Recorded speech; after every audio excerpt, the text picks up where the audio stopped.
Depois do que fazer se ela engravidou, ela entra em desespero, enlouqueceu. Falou para o parceiro, tô esperando um filho teu. Ele não quis saber, ainda foi mais além. Toma esse dinheiro pra tirar esse neném.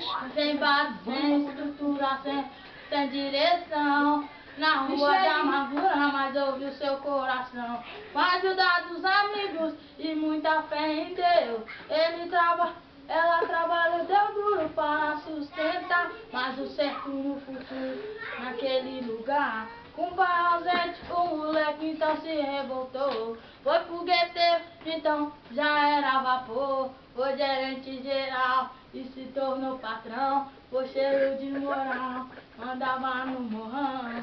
Era uma operação que deu na favela. O aperto no coração e o desespero dela.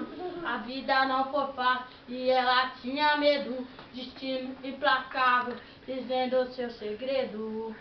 Um policial ferido lá no chão e de repente pesadão seu filho, o patrão. Ela chorando e gritando, oh por favor meu filho, esse daí é o seu pai. Na peta esse gatilho, a mão tremeu, lágrimas caem. Não atira não meu filho, este é teu pai.